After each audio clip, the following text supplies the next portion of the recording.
Good evening everyone. আজকে আমি চলে এসেছি অ্যাকচুয়ালি বালিগঞ্জ আর গড়িয়াহাটের মিডিলে যে একটা আছে, মিডিলে একটা কেসি দাস আর রফস বলে একটা নতুন দোকান খুলেছে, তার জয়েন্ট একটা ভেঞ্চার এখানে আছে। তো সেখানে আছি আমি আর আমার বোন এসেছি। এই যে ও এখানে জাস্ট বসে আছে। হ্যালো। আচ্ছা, তো বেসিক্যালি এই জন্য আমি এখানে এটা বলছি বিকজ এখানকার এনভায়রনমেন্টটা খুব ভালো, মানে একটা গার্ডেন এরিয়া আছে। তো আপনাদেরকে তো আমরা দেখতে পাচ্ছি এখানে একটা গার্ডেন এরিয়া আছে, খুব সুন্দর গার্ডেন এরিয়াটা, মানে নতুন করেছে এটা, বেশ অনেকগুলো বসার জায়গাও আছে।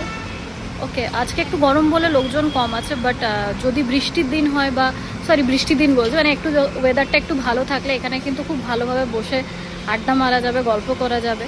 আর যদি আমি মেনু দেখাই, মেনুতে যে যে আইটেমসগুলো আছে প্রাইস খুবই রিজনেবল।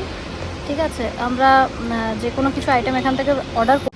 ওকে, তো জানাবো যে এখানকার টেস্ট কী রকম। আমরা অর্ডার করেছি অলরেডি, তো দেখা যাক কীরকম টেস্ট, তারপর জানাচ্ছি। ওকে, অ্যাকচুয়ালি এটা কেসি দাস আর রফস দুজনে একসাথে ভেঞ্চার করেছে। তো ভেতরে এরকম একটা বসার জায়গা আছে, মানে যেখানে আপনি যদি কেসি দাসে আসেন তাও বসতে পারবেন, আর যদি রফসে আসেন তাও বসতে পারবেন।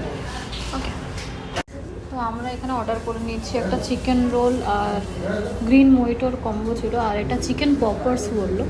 তো দুটো মোহিতো নিয়েছি, একটা চিকেন রোল নিয়েছি। সো খাবারের টেস্ট মোটামুটি ঠিকই আছে, মানে রেঞ্জটা যেহেতু রেঞ্জ হিসেবে ইটস গুড। আচ্ছা, চিকেন রোলটা কেমন একটু বলো।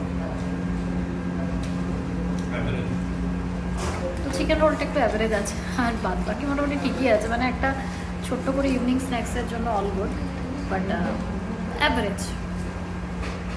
আপনারা আসতে পারেন one time or two time ভিজিটের জন্য, বাট নর্মালি ঠিক আছে। চলো তাহলে নেক্সট ভিডিওতে দেখা যাচ্ছে।